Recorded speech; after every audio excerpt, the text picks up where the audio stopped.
internet! And welcome to You're Gonna Regret It Modern Children's Movie Review with your hosts, Fighting Leaf and Husky the Wolf. Today we're gonna be looking at another TV-based movie, one that's received a lot of hate from both critics and fans of the original source material. The movie in question is The Last Airbender. What? That movie? This guy has no idea what he's getting himself into. That's right. And today, Husky and I are going to see whether this movie really deserves its bad reputation. Husky is going to be looking at it from the fan perspective, and I'll be looking at it from an objective critic's perspective. Brace yourselves, folks. This is gonna hurt. Hey, this intro's actually pretty cool. Just like the show, and wow! Check that guy out! Even Leaf here can't move like that! And neither can you, but for different reasons. Huh, touché. 100 years ago, all was right with our world. Prosperity and peace filled our days. The four nations, water, earth, fire, and air nomads lived amongst each other in harmony. Great respect was afforded to all those who could bend their natural element. The Avatar was the only the Avatar... Avatar? The heck is an Avatar? It's based off a Hindu belief of one who will bring balance to the world of good and evil. They never pronounced it Avatar in the show, they just said Avatar! Husky, if we're gonna nitpick about every little thing in this movie, we're gonna be here all day. For those who don't know, the series is divided into longer segments called books, which are pretty much just their version of seasons. I guess this movie's planning to condense all of Book 1 into a single event. Let's see how that works out. Gonna fail? So far, this waterbending effect is quite impressive. Visually, it's alright so far. These two are Katara and her brother Sokka, two of the three main characters from the show and movie. Anyway, their dad is off to war and their mom is dead. After a while of hunting and... I did everything Dad said to do. I watched what side of the fin tracks are more indented, that shows you which direction they're going. I saw how long the drag skids are, that shows you how fast they're going. Yeah, Sokka was whiny in the show too, but at least he had some emotions there. Here he's just a robot. Anyhow, they see something glowing under the ice, and try to break through to see what it is. This right here is where I give my first criticism. Look at this again. Does this really look like he's hitting a chunk of ice? Because it really just looks like he's pretending to hit a chunk of ice, and the green screen is doing the rest of the work for him. It's times like this when more special effects actually detracts from believability. And even in the next moment, when the ice starts caving, who didn't see that coming? They could have at least put in some dramatic music before to build up tension, because this didn't catch anyone by surprise. So they get out of the ice shift when they see the big ol' hunk of ice containing Aang. Katara, don't go near it. Wow, you're so not Sokka, it's not even funny. Make me laugh already! Really slow. And make sure not to change your facial expression. But really, this is nowhere near as interesting as what happened in the show. What with Katara shattering an iceberg with her powers and hey, It's my turn, give it a rest. And so they discover some kid in the ice and... What's your name? How did you get here? He's exhausted. We need to get him Good back gravy, to the this chick's got some serious actorism right here. Let me explain what I mean by actorism. When an actor portrays him or herself as a character, it's called acting. When done properly, the actor can convey the necessary thoughts and emotions to give the viewers the illusion of being another person. When done poorly, one of several things can happen. Number 1. The performance will be stilted and emotionless, giving a robotic and all-around fake-looking performance.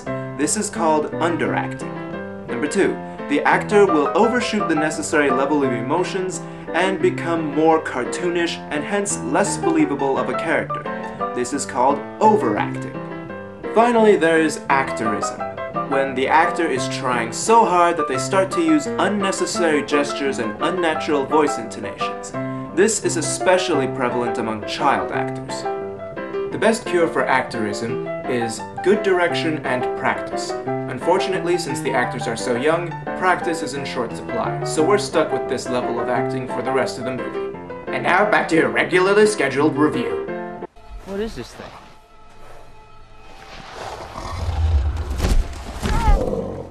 trying to eat me. Well, at least they're trying. Anyway, they get Aang back to their village. I ran away from home. It wasn't very smart. I was just upset.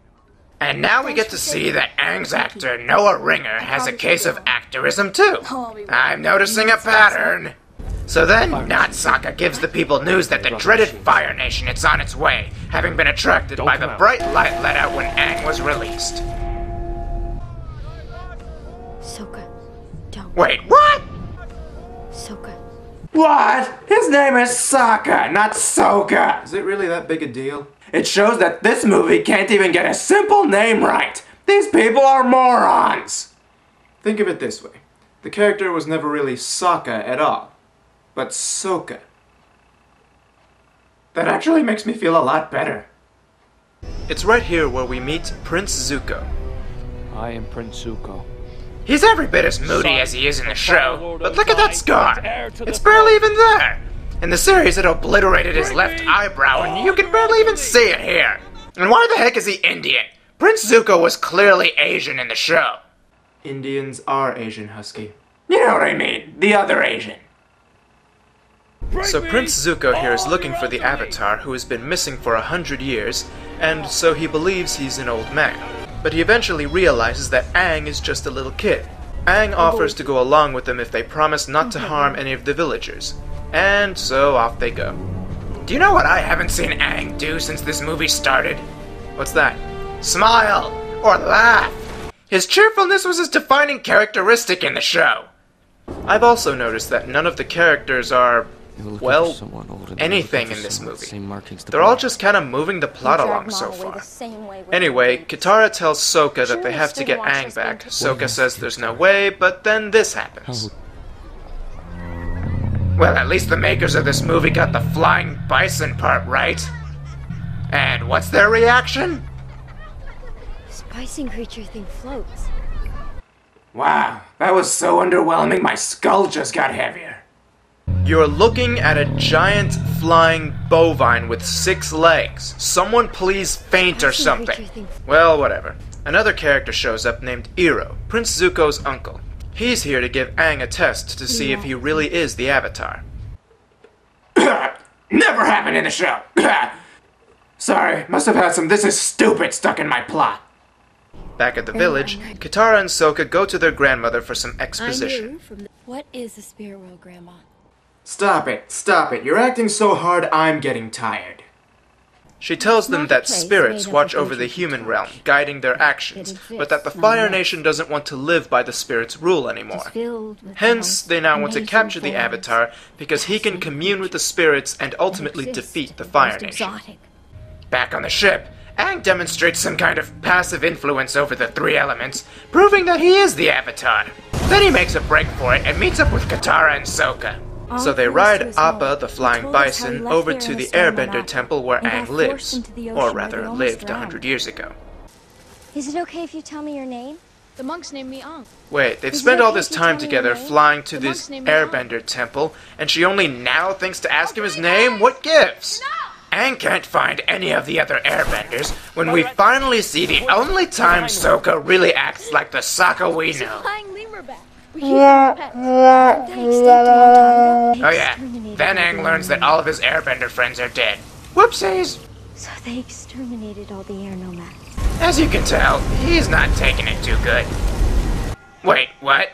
Aang is then transported to some kind of spiritual realm where he meets some kind of dragon. Where have you been? But he snaps out of his spiritual hissy fit before we get any more explanation. So we jump back to the ocean to meet Commander Zhao of the Fire Nation, who upon seeing Zuko's ship says this. Banished prince. Let's offer him lunch. You know, lunch sounds good right now. Yes, it does.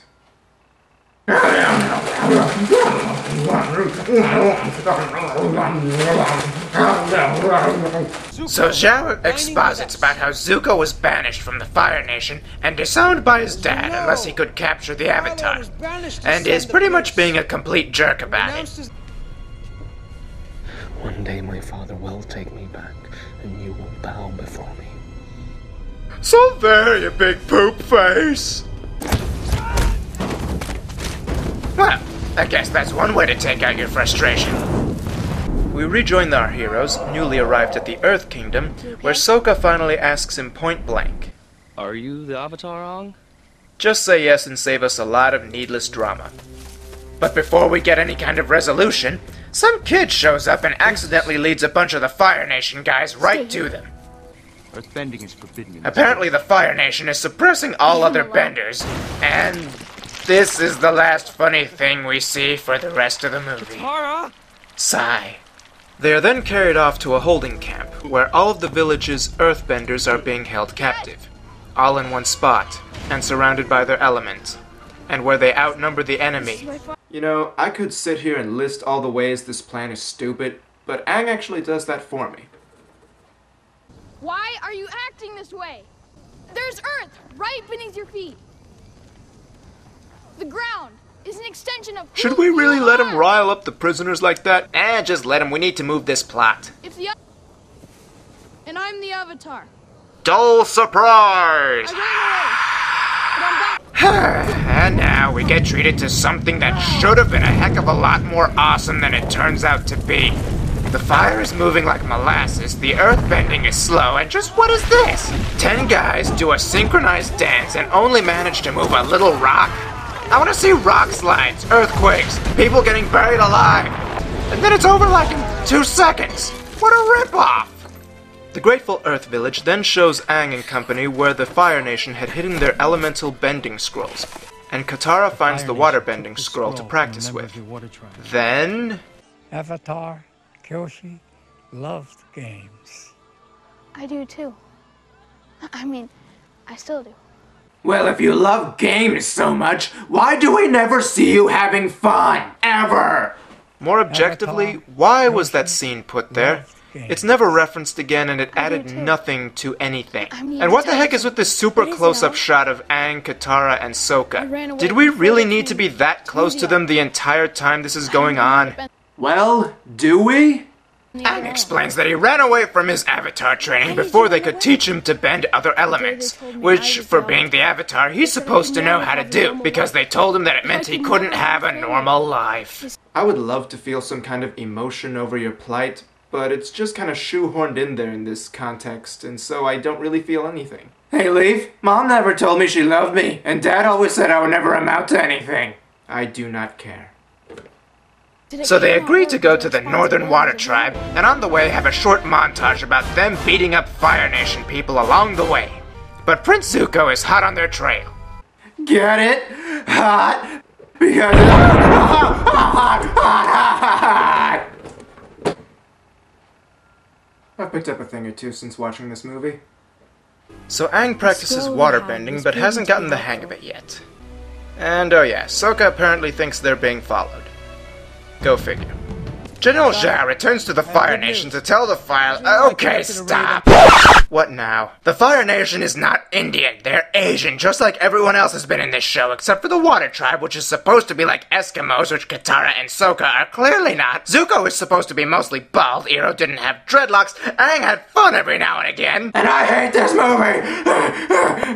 Hate it! Right then.